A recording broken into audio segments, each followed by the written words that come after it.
안녕하세요 기철이 여러분들, 멋진 기영입니다. 2021년 블랙 위도우와 완다비전을 시작으로 무려 6편의 영화와 6편의 드라마가 방영되면서 페이즈 4도 중반 이후로 흘러가고 있습니다. 특히 이번 코미콘에서 새로운 드라마와 어벤져스에 관한 정보도 공개되었죠. 여러모로 새로운 서사가 시작되는 페이즈인 만큼 MCU는 엔드게임 전과 후로 나뉜다고 해도 과언이 아닌데요.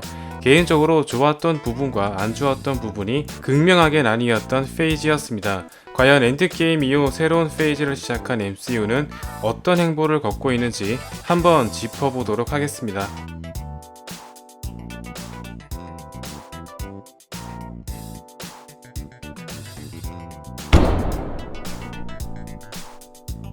전반적으로 MCU는 빌런이 약하다는 평가를 줄곧 들어왔습니다.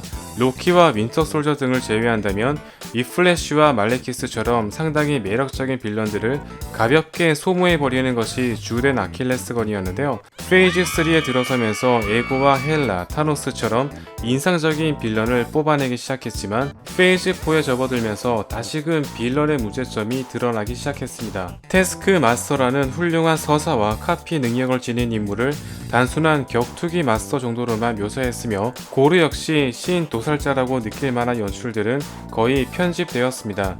팔콘 앤 윈터 솔저의 칼리 모건서와 호크아이의 킹핑, 이터널스의 크로, 미스 마블의 데미지 컨트롤 등은 거의 존재감조차 느껴지지 못했을 정도인데요.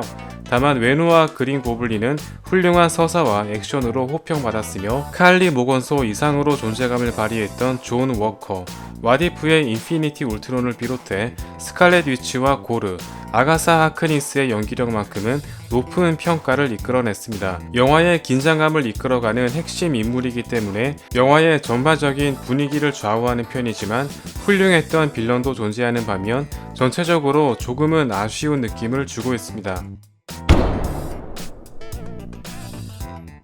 페이즈 4에 접어들면서 전반적인 스토리의 긴장감이 줄어들었습니다. 영화의 재미와 몰입도를 결정하는 중요한 요소이기 때문에 가장 신경 써야 되는 부분이라고 해도 과언이 아닌데요.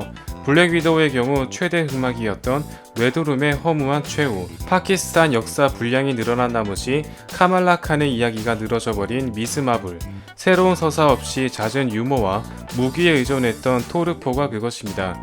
MC와 연계가 거의 없었던 문나이트와 완다의 기원과 각성을 그렸던 완다비전, 3스파 어셈블을 그린 노웨이 홈, 단편으로 구성된 와디프, 멀티버스 세계관을 확장시킨 로키 등을 제외한다면 감독의 성향이 반영된 이터널스를 비롯한 나머지 작품들은 극명하게 호불호가 나뉘었습니다. 특히 이러한 문제로 인해 최근 반영되었던 미즈마블과 토르4는 드라마 최저 시청률을 달성하는가 하면 국내에서는 한 주 만에 탑건에게 1위를 빼앗기기도 했었죠.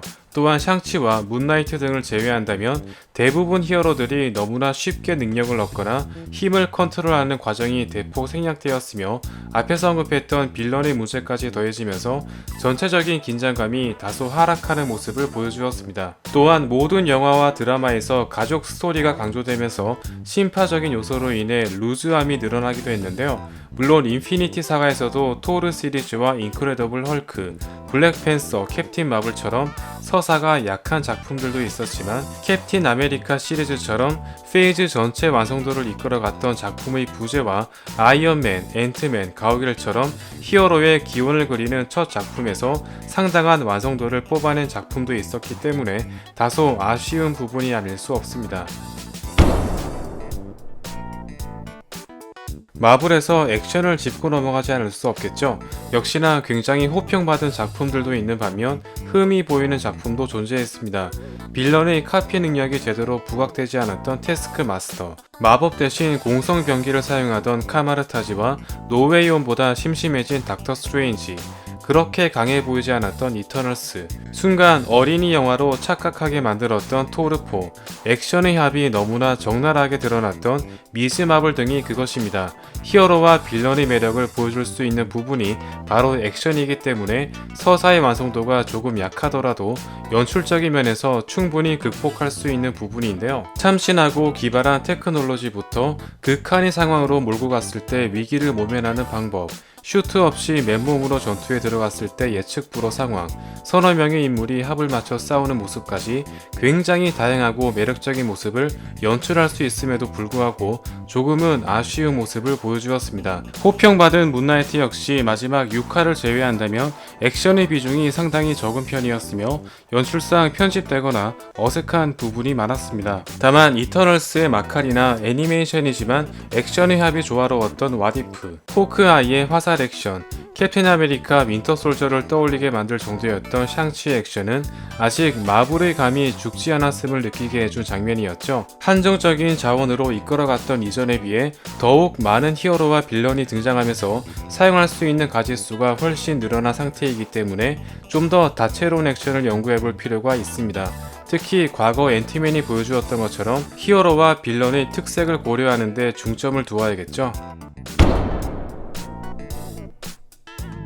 이전에도 어느 정도 지적되었던 부분이었지만 페이즈 4에 들어서면서 설정이 급조되거나 설명이 부족한 부분들이 늘어나게 되었습니다. 셀레스티얼이 금지했기 때문에 타노스와 만나지 않았던 이터널스나 최첨단 기술이 난무하는 세계관에서 상공에 떠있는 것만으로도 추적을 피할 수 있었던 레드룸, 인커전에 대해 인지하고 있음에도 불구하고 상당히 안일했던 일루미나티가 대표적이며 갑자기 자아가 생기고 아무나 들 수 있게 된 스톤 브레이커 및 닥터 스트레인지도 힘들어했던 포털을 쉽게 열어버린 네드처럼 주요 인물들의 서사를 개그적인 요소로 쉽게 소비하는 모습도 보였는데요. 앞서 언급했던 서사와 굉장히 밀접한 연관성을 지니고 있는 부분이기 때문에 영화의 무게감이 다소 하락하게 되었습니다. 또한 미즈 마블이나 문나이트처럼 판타지 세계관을 지닌 인물들 역시 각자의 세계관 및 고유 명사가 늘어남에 따라 진입 장벽을 높이는 데 일조하게 되었는데요.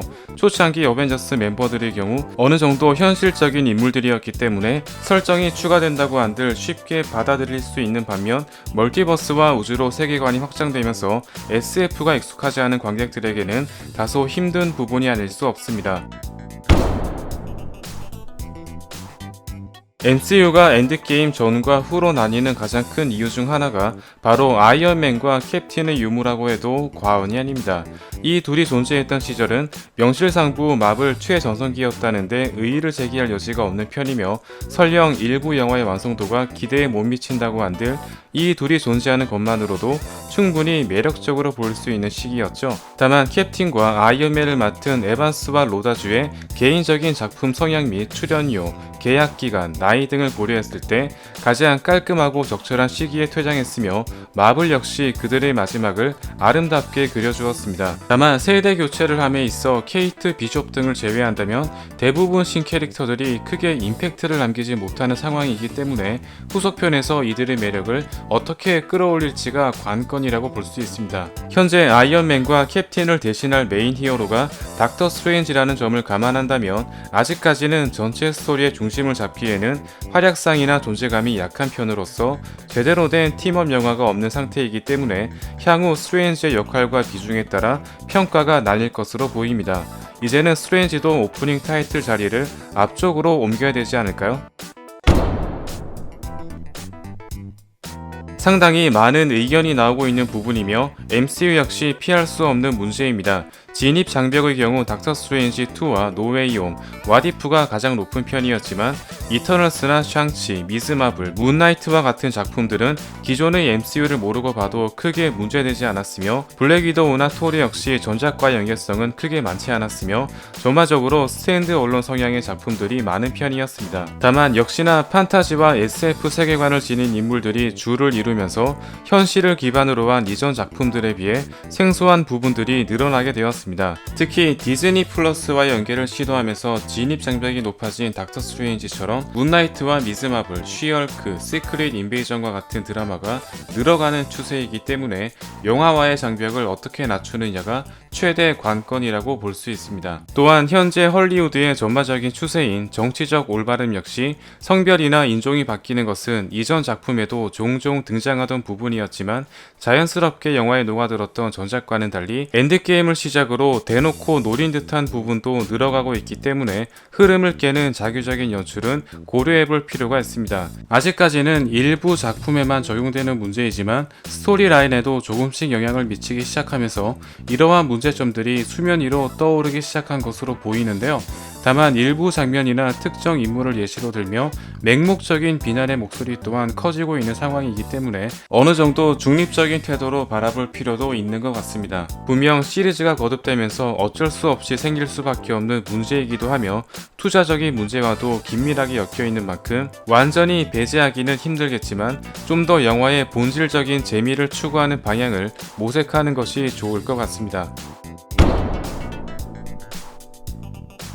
개인적으로 전체적으로 봤을 때 빌드업을 진행하던 페이즈 1과 비슷한 느낌을 받았습니다. 인피니티 사가는 단순한 히트작 수준을 넘어 헐리우드 영화 산업의 패러다임을 바꿀 정도의 신드롬이었으며 현재까지도 10년 이상 꾸준히 지속되고 있는 비교 대상이 없는 프랜차이즈라고 해도 과언이 아닙니다. 다만 페이즈 1 당시 아이언맨 1을 제외한 아이언맨 2와 토르 1, 인크레더블 헐크, 그리고 완성도와는 별개로 다소 루즈했던 캡틴 아메리카 1처럼 빌드업을 진행하는 단계에서 어느 정도 잡음과 통증이 따라오기 마련이며 어벤져스 1이 성공한 뒤에서야 다른 히어로까지 재조명받기 시작했었죠. 또한 히어로 영화의 문법에 익숙해진 평론가와 관객들을 위해 비록 낯설지언정 새로운 시도를 통해 또 다른 도약을 준비해야 되는 시기이기도 합니다. 아무래도 인피니티 사가의 흥행을 이어갈 만한 새로운 서사와 스케일을 지속해야 되는 만큼 이전보다 더욱 부담감이 올라갔으며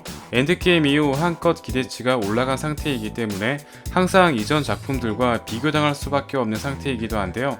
그럼에도 불구하고 상당히 훌륭한 소재와 빌런을 가볍게 소비한 부분도 많은 편이며 솔로 무비의 완성도에 따라 팀업 무비의 기대치가 달라지기 때문에 이러한 문제들을 조금씩 잡아나가는 모습도 필요한 것 같습니다. 특히 완다비전, 문나이트, 와디프 같은 수작들이 나왔던 만큼 앞으로의 작품에 따라 또다시 평가가 나뉠 것으로 보입니다. 앞으로 개봉될 와칸다 포에버와 앤트맨, 더 마블스, 그리고 시크릿 워즈로 발표된 어벤져스까지 한번 기대해 보도록 하겠습니다. 다음 시간에도 재미있는 리뷰로 돌아오겠습니다. 감사합니다.